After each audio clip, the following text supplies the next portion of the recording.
सबका मालिक एक। ओम साईं राम। बाबा को शत शत प्रणाम।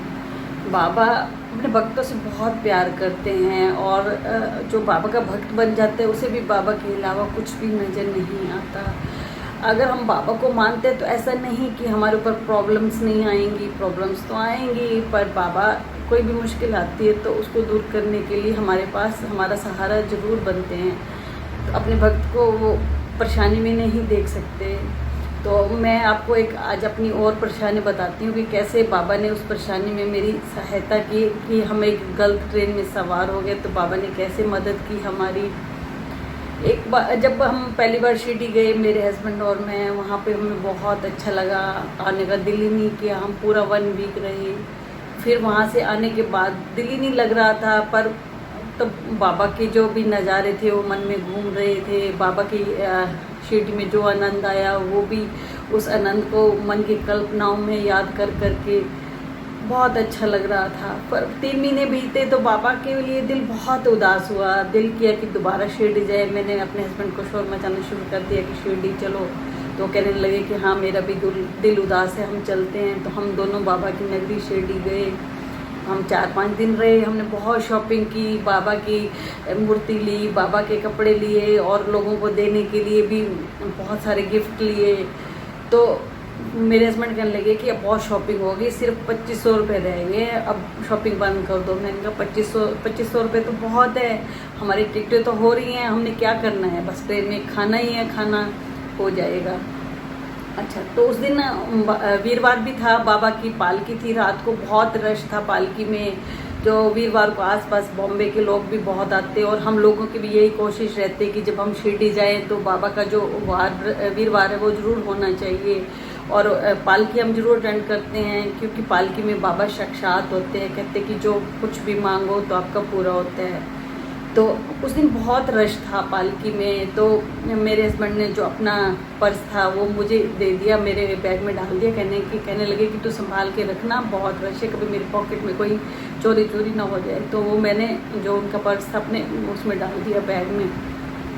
हम घूमे बहुत और हम फिर जब अपने कमरे में वापस आए तो मैंने देखा कि जो मेरा पर्स था उसकी चैन खुली हुई थी। मैंने तो हैरान कि कैसे खुल गई चैन। मैंने देखा तो जो मेरे हस्बैंड ने अपना पर्स डाला था वो पर्स नहीं था। बहुत चिंता हो गई कि ये कैसे हो गया, मुझे पता भी ना चला। हम जिस चीज़ से बच रहे थे और वही हो गई हमें। फिर मुझे पैसे जाने का ये दुख नहीं था, पर दुख इस बात का था कि अब हमारे पास कैसे गलती हो सकती है। तो 21 अभी खाली थी तो मेरे हस्बैंड और मैं बैठ गए कि टीटी आएगा तो उससे बात करेंगे। तो एक स्टेशन जाने के बाद 21 नंबर का जो पैसेंजर था वो भी आ गया और आके कहने लगा कि ये मेरी सीट है। हम तो बहुत ज़्यादा हैरान हो गए कि दोनों सीटें ही हमारे नहीं है, ये कैसे होगा। तो अभी हमारे सामने एक मिलिट्री में जो था वो एक जेंट्स बैठा था। तो वो कहने लगा कि आंटी आप मुझे एक बार दिखाओ, आपकी टिकट दिखाओ। और उसने उन दूसरे पैसेंजर की भी टिकट ली तो देखा तो सेम था। फिर उसने चेक किया, बोला आंटी आप ये तो आज 6 तारीख की ट्रेन है, आपकी तो 5 तारीख की ट्रेन थी, वो तो चली गई, आप गलत ट्रेन में सवार हो गए। मैंने कहा ऐसे कैसे, हम तो 5 को आए थे। वो कहने लगा कि जो ट्रेन का टाइम है वो है 12:15 बजे और 12 बजे के बाद दूसरा दिन शुरू हो गया। आपकी 5 तारीख की थी तो आपको 4 को आना था, तब आपका 5 माना जाता। अब 5 को आए हो तो ये 6 माना जाएगा।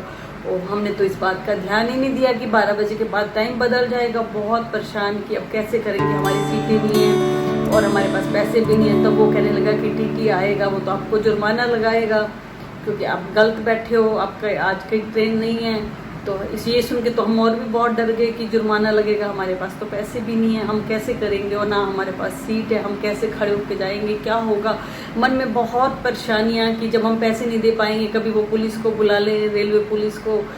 मन में बाबा को याद करते रही कि बाबा मेरे से ऐसा क्या कसूर हुआ कि बाबा मुझे इतनी बड़ी परेशानी आई। हम तो आपकी नगरी आए थे दर्शन करने के लिए और हमें इतनी परेशानी, मुझे मतलब नींद नहीं आ रही थी। तो उस जो मिलिट्री वाला था वो जेंट्स कहने लगा कि आंटी आप ऐसे करो कि आप मेरी सीट, मैं नीचे गद्दा लगा लूँगा, आप मेरी सीट पे आ जाओ, परेशान मत हो।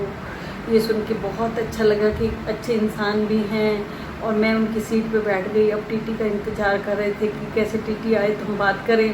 जब टीटी आया तो मैंने डरते डरते बात की। डर बहुत लग रहा था कि क्या उसका रिस्पॉन्स होगा, क्या करेगा वो आया, बहुत लग रहा था कि क्या उसका रिस्पॉन्स होगा, क्या करेगा वो आया। तो हमने उससे बात की कि ऐसे हमारा शिरडी में पर्स चोरी हो गया और हमें मतलब टिकट ये 12 बजे के बाद का हमें ध्यान नहीं रहा कि डेट बदल जाएगी।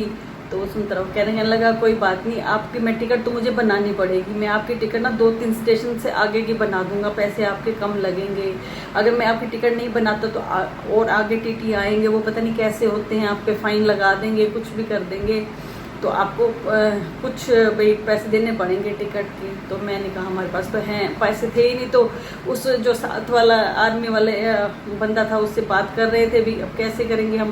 तो वो कहने लगे आंटी घबराओ मत। तभी वो बॉम्बे जाने वाले, बॉम्बे कोई एक लड़का जा रहा था तो वो भी बैठा था। वो कहने लगा कि आप हमारे मम्मी पापा की तरह, आप परेशान मत। तो उन दोनों ने मिलकर जो भी ये 1200 की टिकट बनी तो उन्होंने वो 1200 रुपये दिए। बोले आंटी आप मत परेशान हो। मैं बड़ी हैरान कि आप ये मदद तो बाबा ही कर रहे थे। देखो कष्ट आया था तो मदद करने के लिए बाबा ने उनके अंदर सेवा का भाव डाला। सच में आजकल ऐसे इंसान कहाँ मिलते हैं। फिर हमने उनका अकाउंट नंबर भी लिया कि आपको वापस देंगे। वो कहने लगे कि नहीं, हमने कहा नहीं हम ऐसे नहीं लेंगे।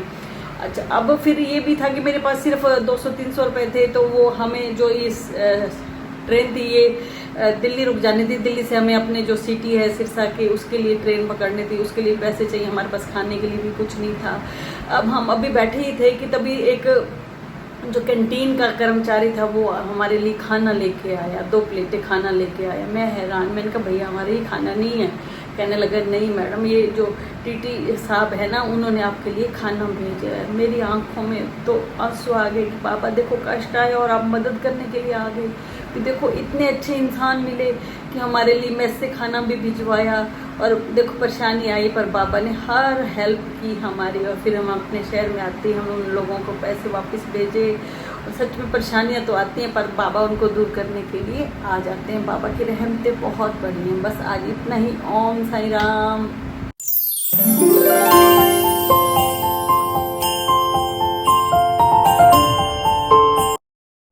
मेरा साई, मेरी अनुभूति।